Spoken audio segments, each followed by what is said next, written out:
So we're having this session that you've joined as a Funder Mythbusters session, and I am really excited for this conversation. We're going to have some really honest perspectives from Sarah, who's joining us from GIZ, and Rob Schneider from the Lemelson Foundation, which we're really excited about. So this series over the next, well, this week and next week is the launch of Pollinate Impact. Pollinate Impact is a member-led network of impact incubators and accelerators across the Global South.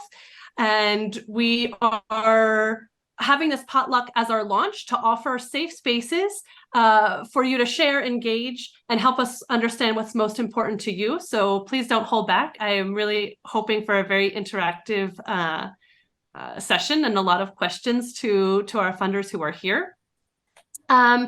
So maybe, yeah, since we're a pretty small group, why don't we just do a quick round of introductions.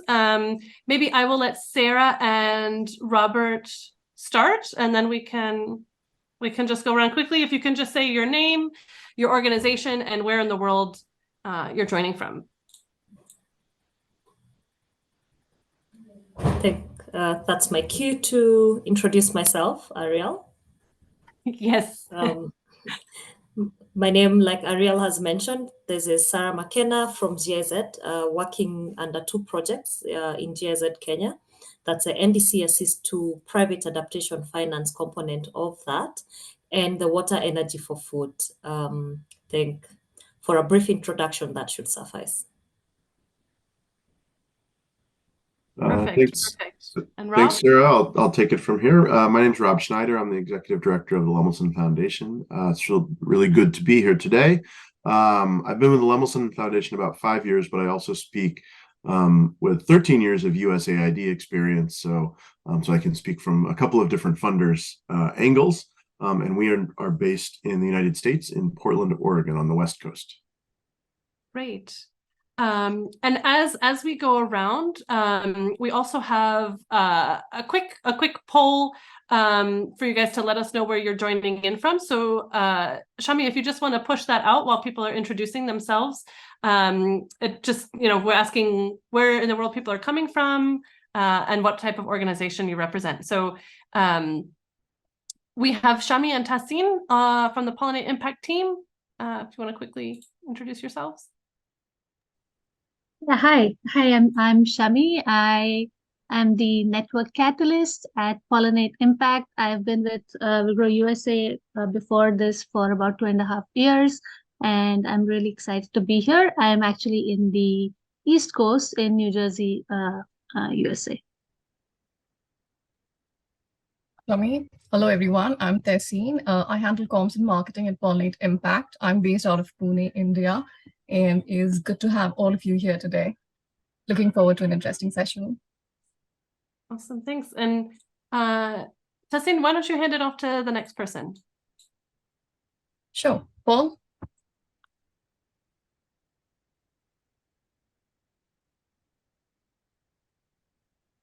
Hi, my name is Paul Basil. I founded Willgrow.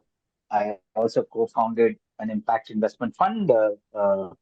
Very happy to be supporting Pollinate Impact as they build a global impact incubator network.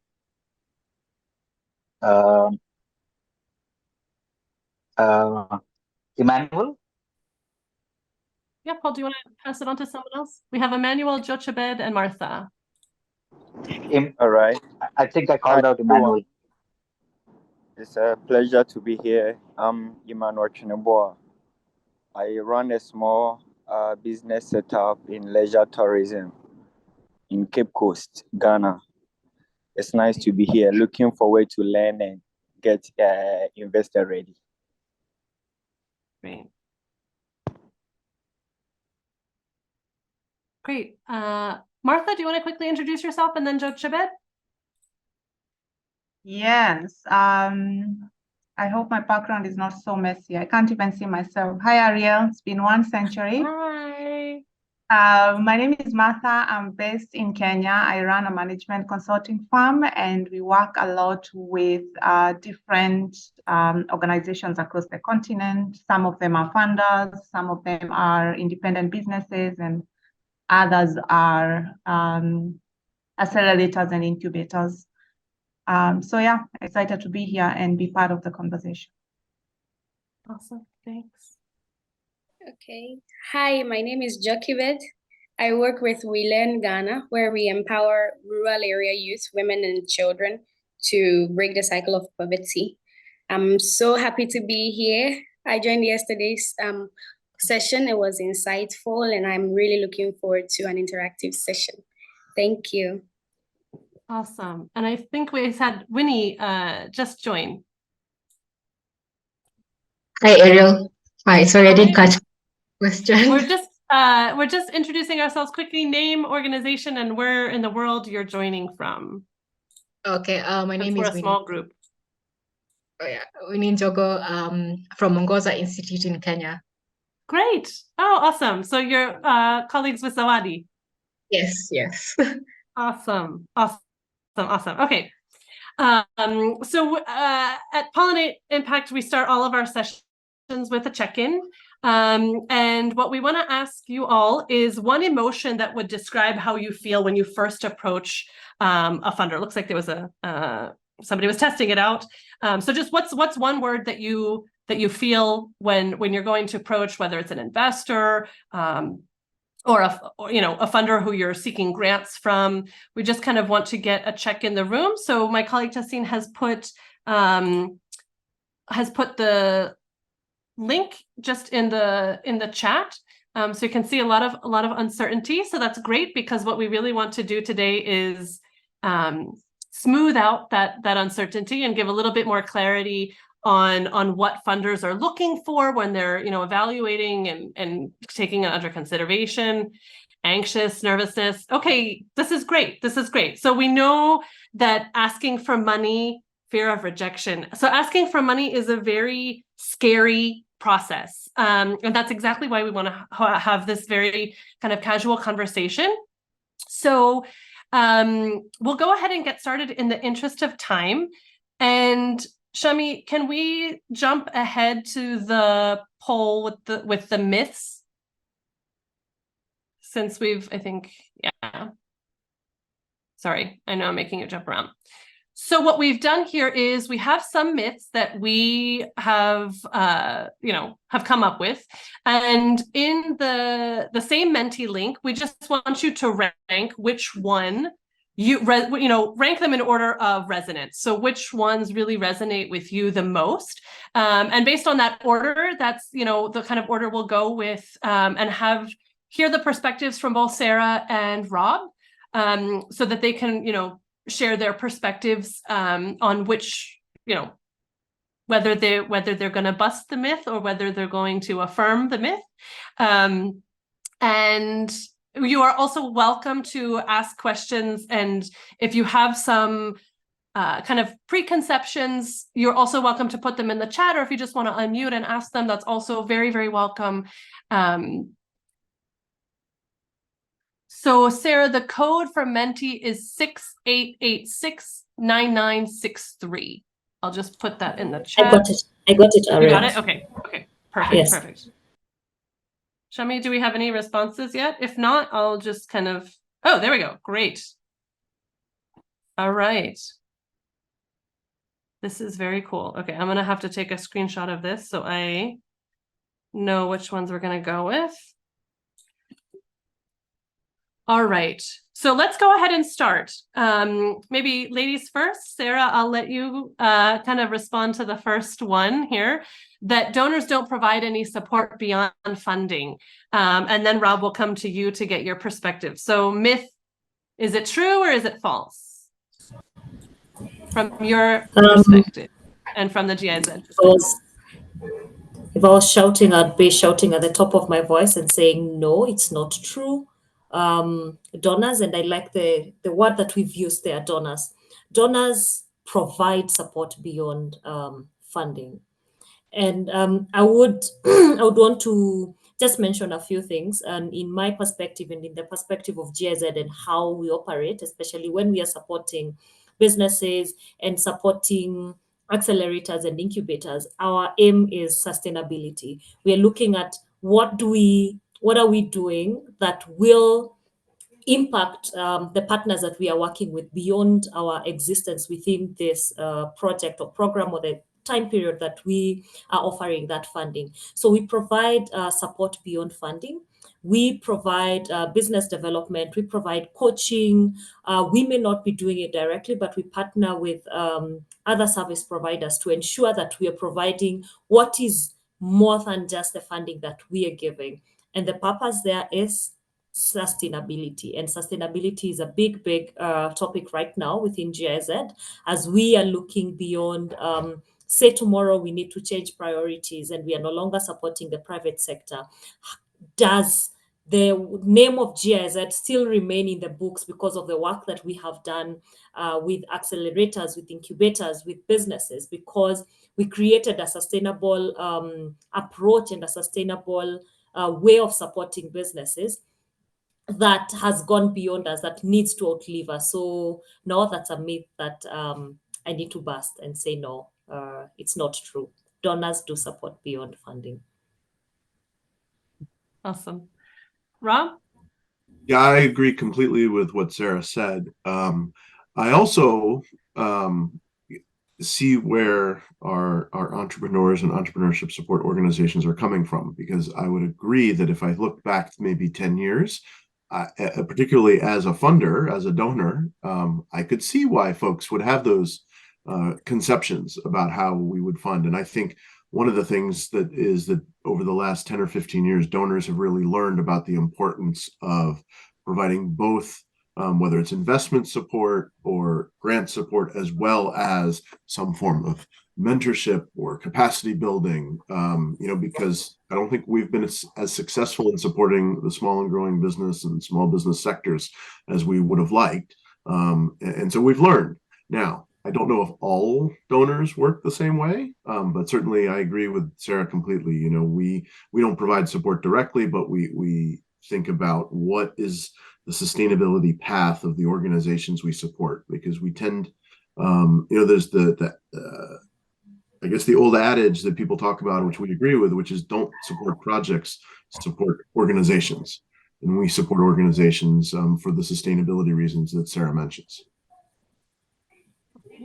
Awesome. So myth busted. So there's a lot more support beyond just funding that the donors can provide. But you have to ask for it. You also have to ask for it. You have to ask for it. I think sometimes that's a really donors good don't. point. Donors have misconceptions also about what organizations need, and I think I would encourage folks to think of it as a two-way street of communication. Don't just take what a donor says or offers. Have a conversation and a negotiation in a positive way. It's not an antagonistic way, but it should be a two-way street. Great. No, thanks. And I think Sarah agreed with that. Yeah. Yes, I agreed with that. And I would want to add to what Robert has said in terms of ask for it.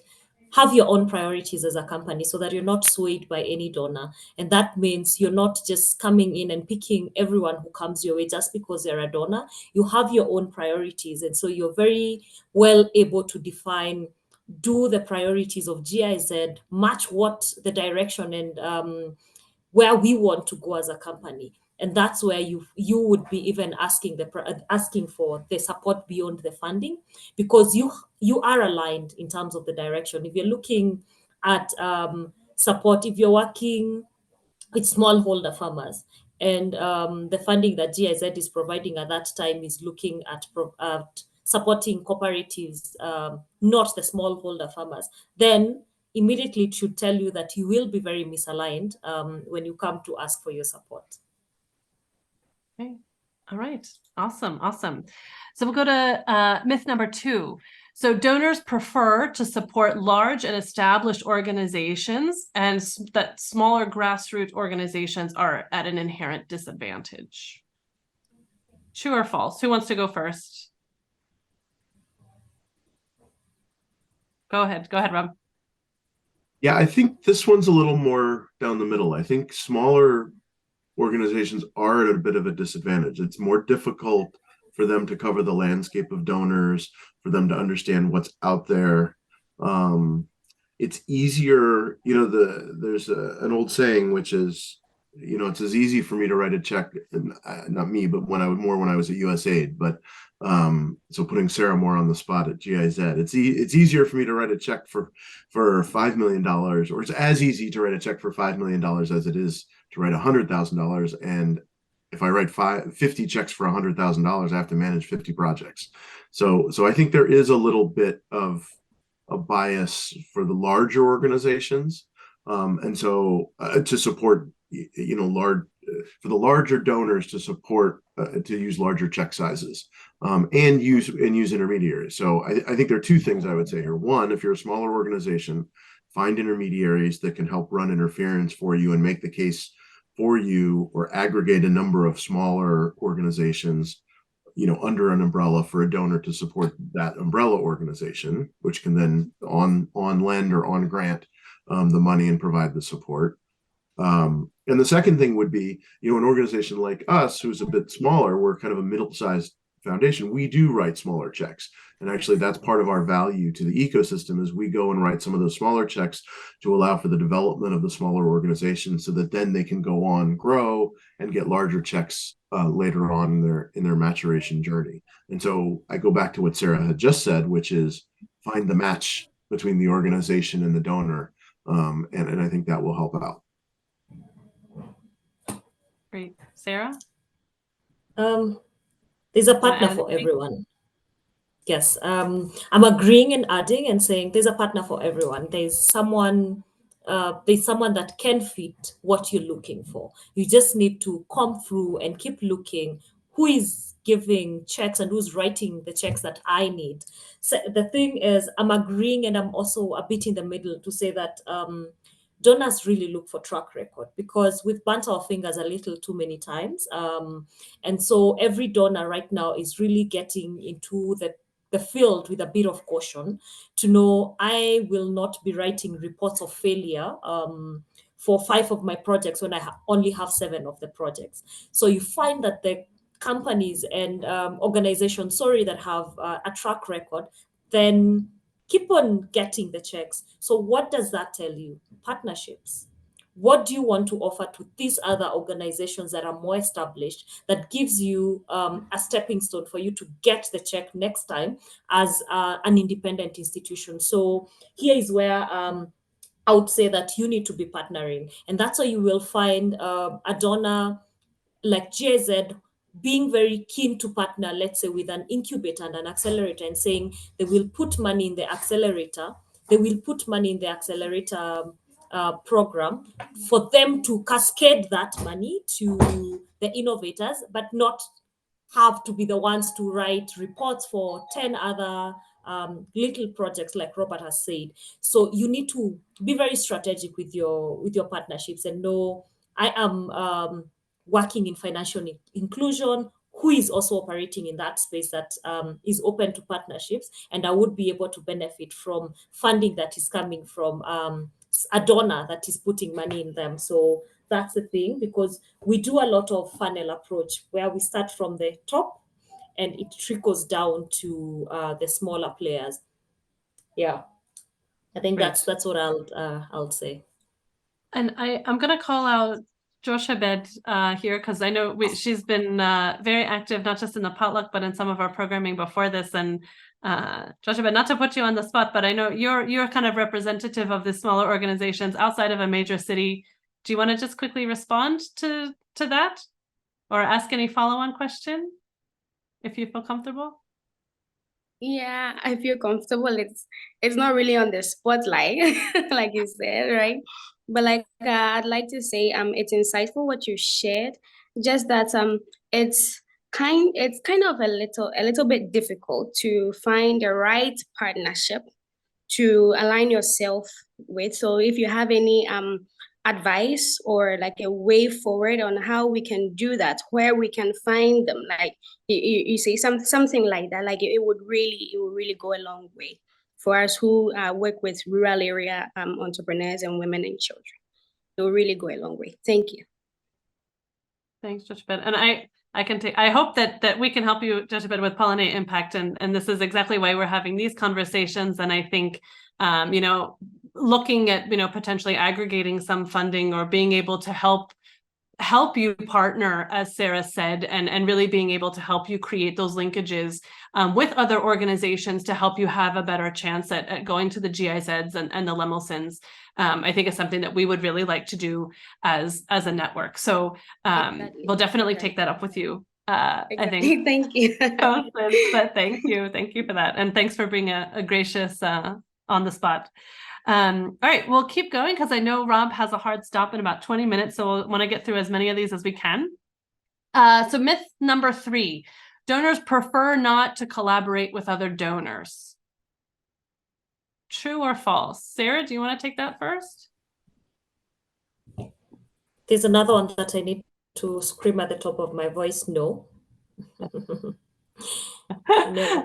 No. We prefer to collaborate with other donors. It's easier for our reporting. The risk is lower because we will spread that risk across all the donors, and that's why you will find a project, and I can give an example of a project that we are currently running at GIZ, the Water Energy for Food project. It's a multi-donor project. We have CEDA, NORAD, we have the EU, we have GIZ, and I know we have 2 more that escape my mind right now. So no, donors actually prefer to do a lot of collaborative funding because this makes it much easier. One, the impact is greater because you pull in funds and you're able to do much more than you would have done as an individual donor, because you find we have restrictions as GIZ that USAID may not have. Or yes, USAID is the other donor also. USAID may not have. So we keep on building on the strengths of each other and looking at what can GIZ do within this partnership that USAID is not able to do, and the same and the other way around. And this is where now we are also able to look at reporting. Reporting becomes much easier. What we are having a bigger impact. You find maybe we were looking at smallholder farmers, or we were looking at women, and we had a gender aspect for it. And on this other side, productivity was very big for USAID. So we all come together and have one big, very big impact report that we can now talk about and say, this is the impact that we have as a conglomerate of different donors within a certain project. So no, it's not true that donors don't prefer to collaborate.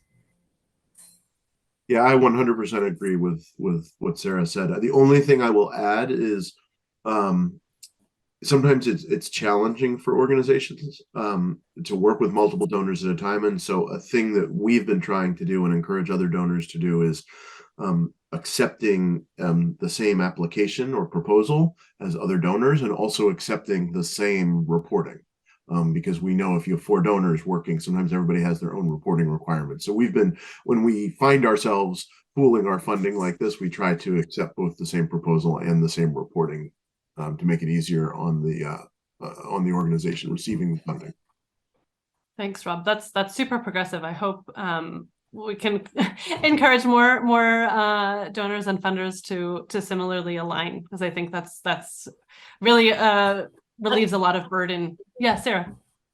Yes, Ariel, I need to mention that, yes, we are also doing the same thing under Way for Food. Awesome. We, after back and forth, a lot of back and forth between the donors, we were able to finally synchronize our reporting structure and how we would do the reporting. And we are only doing it under one platform for all the donors. You will pick what is relevant to you as a donor, but we don't require our partners to report to CEDA, to report to NORAD separately. No, we do it under one umbrella. Awesome. And I also just want to mention, if you have other, ideas or myths that you want busted, feel free to put them in the chat. We welcome your inputs and questions as well. But we'll go to the next one, which is that donors only care about financial returns. And maybe in a grant giving space, this could even be, value for money. I know that's I've heard that before. So Sarah, do you want to take that one first? Yes, donors only care about financial returns, far from the truth, because we have failed to get a financial return and we are not profit making. Let me start there. Like for GIZ, we are not a profit making entity. So we really care. Yes, financial return is one thing that would be happy to see, like a sort of revolving fund in projects that we go in. But what we want to see is impact. And impact here, I need to make it very clear. Impact is see the business grow. If I'm coming in to support a business, if we are supporting an accelerator or an incubator, how is this incubator creating an environment that will support many more organizations while we are gone? So we are not only asking that we put in $1 million, so how much have you made from it? We want to see we were able to open up for you to support 50 within this cohort. In the next year, are you able to independently now support 20 of them without us being there? What is the number of women that you've supported? How many jobs have you created? What is the level of productivity that has increased for farmers? What is the financial inclusion security that do we have right now if we're looking at financial inclusion? So it's so many other things beyond financial inclusion. And I know that we'll be mentioning that in the sixth myth. We'll be talking about the reporting. We are keen on the impact than I'll say we are keen on financial report, the financial returns story. I think we do not have so much of the VCP behavior when we are doing investments and putting our money in any institutions that we work with. Yeah, again, I would agree with Sarah. I mean, on the grant side, and most of what we do is grants, although we do also do investments. But even on the investments, I think our focus is kind of on three things. One is impact, as Sarah has talked about, and two is the sustainability of the organization. Again, Sarah mentioned that, and we absolutely agree that we want to move the organization towards greater resilience, robustness, and sustainability. And then the third thing we spend a lot of time on is what are we learning? What are they learning? Because we think of ourselves as a learning organization, and we tend and try to work only with organizations that also think of themselves as learning organizations. Because if you're not learning, you're not getting better. And you know, being in the nonprofit and the donor space, one of the things we care about is not only do we support organizations because they will then become sustainable and have greater impact, but they also have to care about the field broadly, right? Almost all of the organizations that we support are themselves nonprofits. And even some of the for-profits are social enterprises. And so, yes, while you have to pay attention to the bottom line if you're a social enterprise and you have to service your customers and you're trying to get impact, but you also have a responsibility to the field. It's why you are a social enterprise and not a fully for-profit business. Okay, awesome. So go to the next one. The next one is you need to have a perfect business plan, or I'll say proposal, in the context of, you know, I think funding nonprofits. So maybe Rob, we can let you start with this one. Do you need a perfect plan? With us, it's an iterative conversation, right? And it sounds like Sarah probably has the same thing. It's no, I think we want to see your thinking. You know, there's an old saying, at least in American education system, that teachers, they want to see your work. It's not just the answer. It's how did you get there? How are you thinking about it? What's your plan for the future? And then we have a conversation and then work together on what some of those milestones are. And I think the other thing we do, and maybe we're lucky because we're smaller, is we also have a flexibility that if we provide a 2 or 3 year grant, that we can change the milestones over time if that's appropriate. I think the other thing we tend to do as an organization is we tend to work with organizations for a shorter period of time with a smaller amount of money first, right? So don't show up and ask us for $1 million over 3 years as a first proposal. It's more, let's work together on something, get to know each other a little bit, and then we can increase that our relationship over time and our financial spend over time as well. Great. Sarah, anything to add? I would add to say that there's no better money to come and bring your ideas to than grant money, because we are more flexible when we are offering grant financing. So we do not require a perfect business plan. We require a path that we can believe in some of the projects that we work in. I don't want to put it as a bracket or an open sort of thing, but there are those projects where we are actually looking for ideas and businesses that are still not even proven. We are still looking at financing proof of concept. So if I'm open to finance proof of concept, it means I'm open to burn my fingers, and that doesn't happen in commercial financing. Let me ask this kind of follow-on question, because I think and Rob, I appreciated that you're saying we really want to have a conversation. We want to see your work.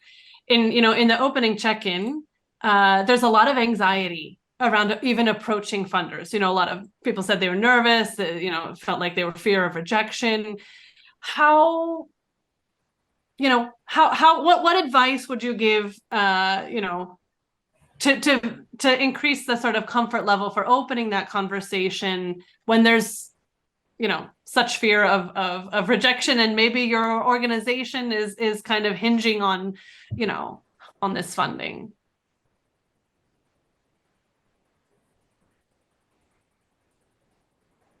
Because there's a very real power play there, and so any advice you could offer would be appreciated, I think. Yeah, that's a great question. I think part of it is, I get back to something Sarah said some minutes ago, which is, for everyone, there's a partner out there, and not everybody's the right partner. And so I encourage organizations to make sure, don't follow the money, right? And there's a difference between framing things a little differently, because donors maybe want you to frame things in a certain way. And there's a difference between doing that and actually changing what you're doing and your strategy to follow where the money is. I think it's important as an organization, receiving donor funding for whether you're a business or a social enterprise or ESO, to understand what your mission is, and it's more about mission than strategy. So I think if you're comfortable with where you want to go, then you can explain that to donors, but not also be dogmatic about everything you're going to do. I think you're not going to, everybody's got to be flexible, and you got to come to a meeting of the minds where I think you agree ultimately on what is the ultimate goal. And once you can agree on that, then I think you can have a really robust discussion on how you might get there. But some donors are not going to be up for that, right? The same way I think maybe some social enterprises might not be up for that. I have met them and have been tried to be convinced by different social enterprises that they are the one way towards getting impact, and that turns off a donor too, right? Because I think we all believe there are many ways to get to greater prosperity and health and wealth and environmental and social outcomes. And so it's not just one way. Thanks for that, Rob. Sarah, anything you want to add? I know I think you covered everything. Okay. And I see Jochebed has added a few, and I think Rob, you really spoke to this. So she's added a couple more. One of the ones was that funders are only interested in funding projects that are aligned with their own personal interests. And I think I think you touched on this, Rob. It's really about finding that common ground, and about really, Sarah, you said it earlier as well. How do you making sure that you see that mission alignment to align. So I think we've touched on that. But another one that Jochebed has asked is that they're only interested in funding projects that are guaranteed to succeed. And I think, Rob, you touched a little bit on this, that Lemelson at least has some flexibility, and you're more interested in the process and how you learn. But do you want to touch on that? and I think this is probably also what's coming out of this anxiety is this expectation that you have to get it right. And you have to kind of get it right the first time.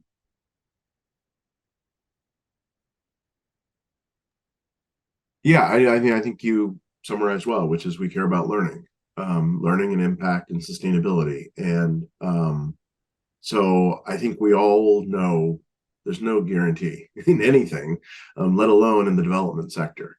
But I think what we expect is that the organizations we work with take a responsible view of that and give it their best shot, but then talk about what's plan B, what's plan C, what do they hope to learn, what are the milestones they hope to achieve, so that they understand which direction, are they going in the right direction.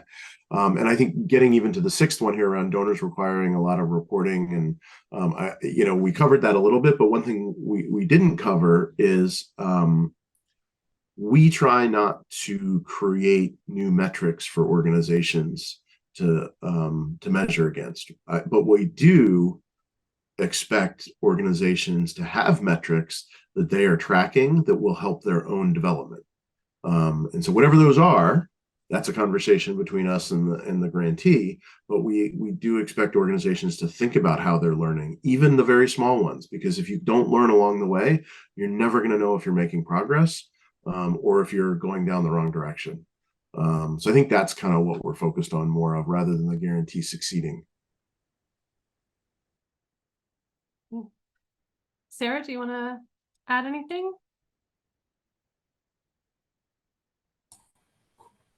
I don't think there is anything new I'll add to that, because it's very true that we are interested in the learning process, and hence maybe that feeling of we are looking at something specific that you may not have, but I think grant providers are the only ones that would be very open to conversations of, hey, we can just come out of this transaction with learnings. We may not write it in the agreement, in the grant agreement, but that's very clear at the end of the day. Okay, great. And Rob, I know you have only about a minute or two left. So you touched on the reporting and paperwork. So Sarah, I'll come back to you on that. But the last one is grants are free money. So what strings are attached? True or false? There's never really free money, ever, right? There are going to be strings attached. I mean, it's going to, I think Sarah and I talked about what we expect out of our grantees. And, whether it's, we can minimize reporting, we can minimize proposals, writing, but we do expect interaction and, we learn because we're not on the ground, right? We don't do the work. So, I just reiterate what Sarah said around the learning. That is the value we get from working with a lot of the grantees, so that we understand how we can be helpful in the ecosystem more broadly. So, Ariel, thanks for this. Sarah, real pleasure. Thank you so much, Rob. Thank you so much for joining and for sharing your perspectives. We really appreciate it. And enjoy the rest of your morning. Thanks so much for joining. Thank you. Thank you, Rob. And I see Emmanuel has a hand up. Emmanuel, go ahead. All right, thank you very much. I like how the panel has demystified all the myths surrounding the funding and all that. For those of us working from the smaller communities, most of the time, organization or businesses find it difficult getting qualified staffing. As such, it leads to a lot of delay in the growth and the direction of the business. So in that aspect, how do those smaller businesses or organizations make sure at every stage that they can get funding, they are a little bit ready to assess whatever that is available? Thank you.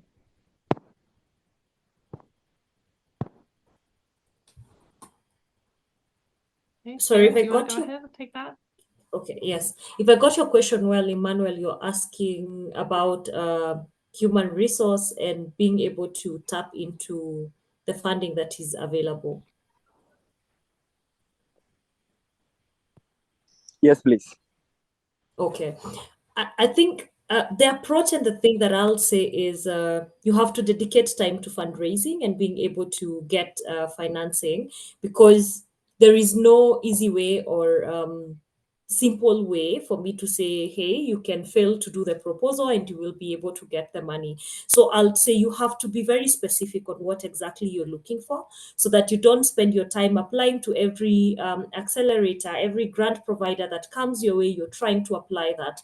You need to have your goals as an institution, to know what exactly do we want to achieve and what is aligned to what we want to achieve, so that you can put in your resources and the minimal resources that you have towards making a proper proposal towards that kind of funding. Because what I see, and the weakness I see in most organizations, is you want to apply to anything and everything that comes your way, and at the end of the day, you spread yourself very thin. Some of them is, yes, you've gotten the money, but it's very little money for very much. You're being asked for so much for very little. So you end up really struggling along the way, because you don't have the type of resources that are required to manage that. So sometimes you have really to choose on what do you want to take on as an institution for it to make sense in terms of an impact in growing the institution, and the goals that you have as the institution, not even your donor, is are they aligned with the goals that you have? Yes, you've set. I hope I And answered your question. I'll also just pitch in, Emmanuel, that there are also organizations that can help you fundraise. I'll put a couple of links here in the chat to two that I'm aware of, but I think the point that Sarah makes is really good, that it's one thing to get the funding, but you have to be able to deliver on it, and you have to have the staff and the capacity to, to be able to satisfy all of those, those requirements. But Africa Grant Advisors and Connective Impact are two that are really trying to, I think Africa Grant Advisors actually helps some organizations with their actual grant writing. So if that's a skill that you might, not have in-house and that you're looking for support for, they could be a really good resource for you. So Sarah, I will let you answer the kind of the last two. So and then we'll probably wrap up. So we have two left. So one, donors require a lot of reporting and paperwork. True or true or false? Is it busted or? I want to say, I sit in between, saying it not necessarily true and not completely false, but yes, we require some paperwork. And the thing is, it ties to the last May. There is nothing like free money.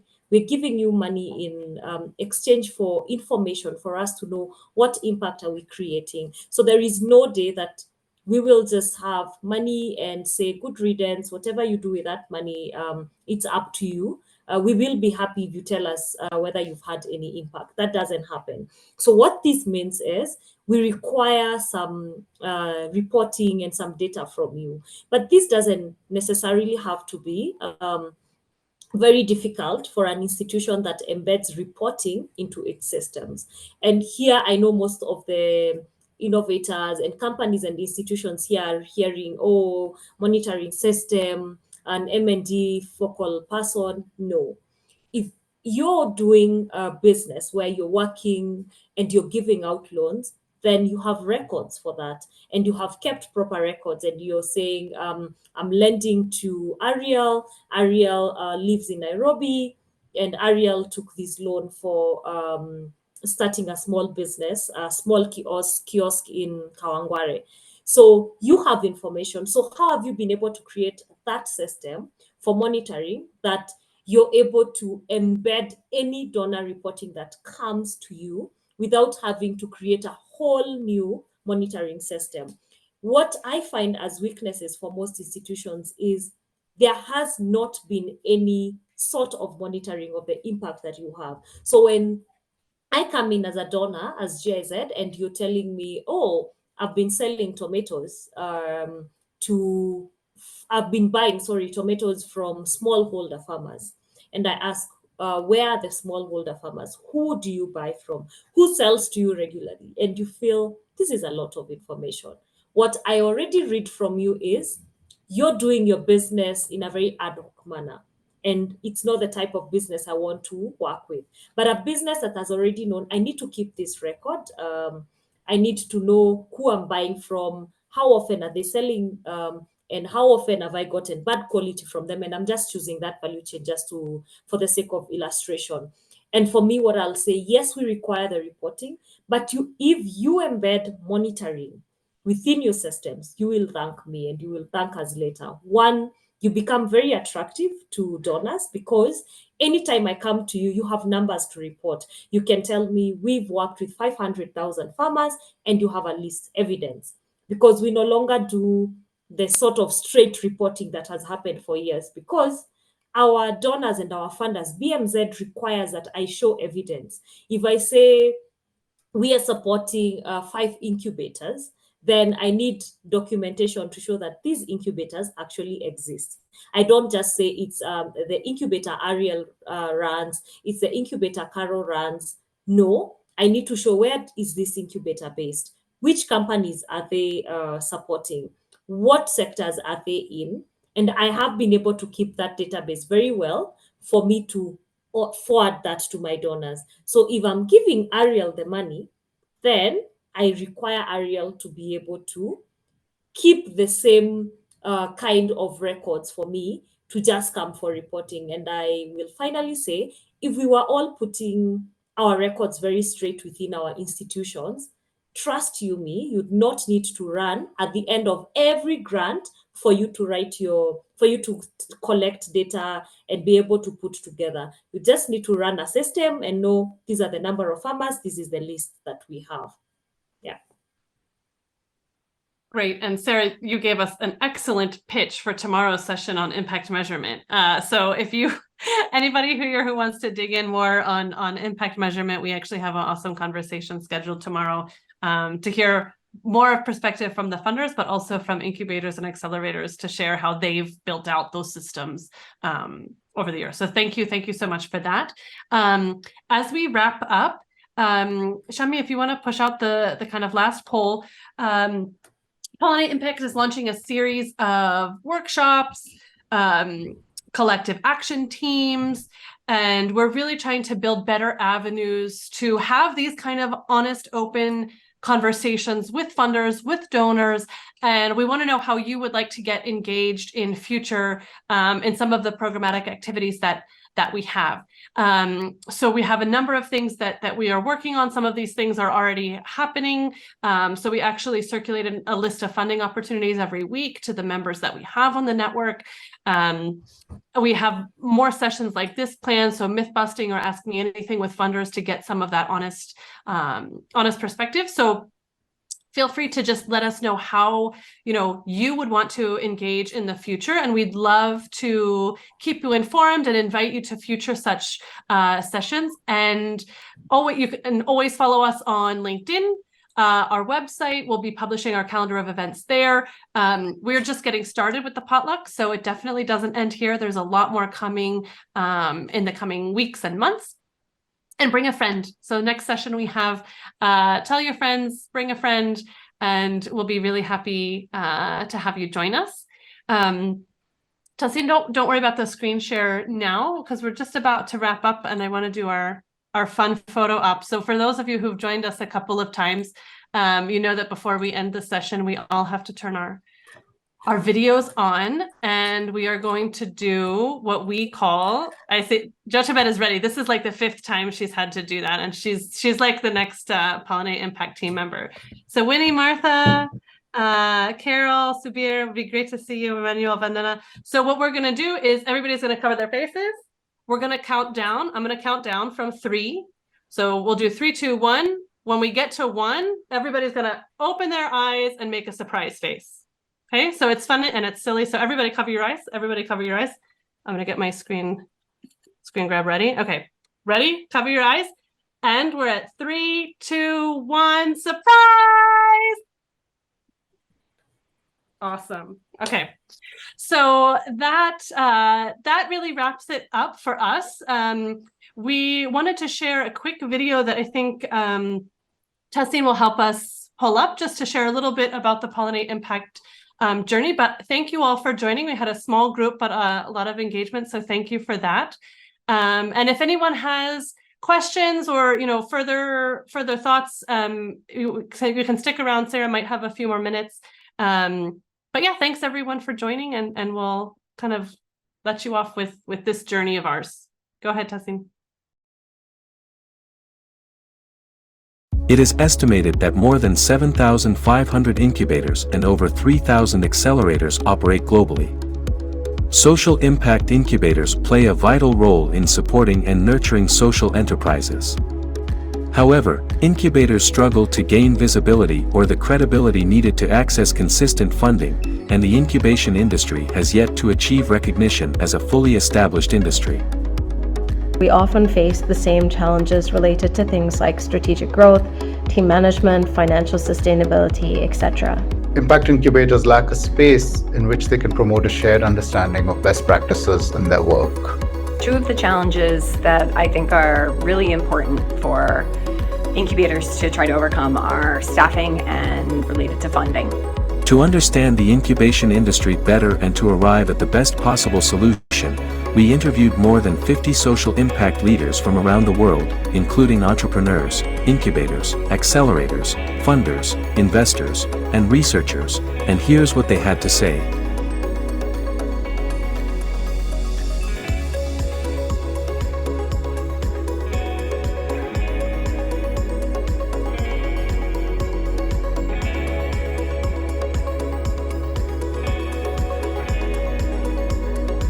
By creating a network where knowledge sharing is open, where there's an openness to understand from each other's mistakes and successes.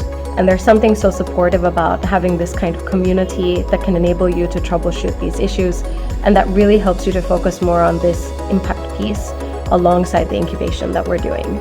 By bringing together the stakeholders in this network, we hope to create a larger picture of the whole and the part that each of them is playing in this.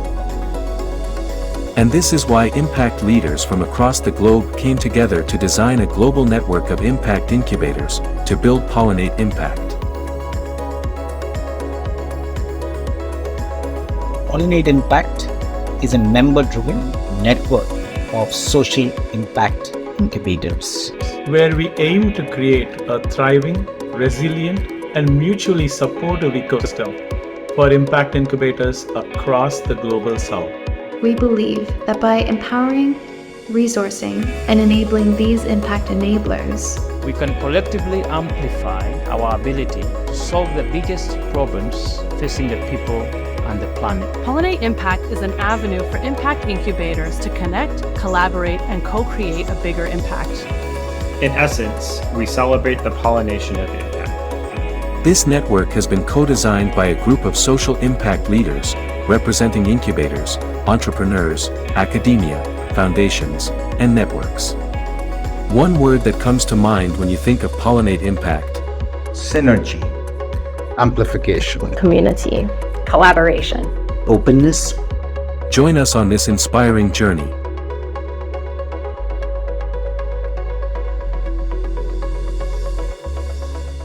Together, we will solve the challenges facing people and the planet. Awesome. Thank you so much, Tessin. So thank you again, everyone, for joining. And I know we're right at time, but Sarah, if you have any few minutes and you want to answer any questions, feel free. Otherwise, yeah, thank you all. And if you have any questions, feel free to just unmute and have a quick conversation. Happy to share more. Thanks for everyone for joining, and have a great rest of your day.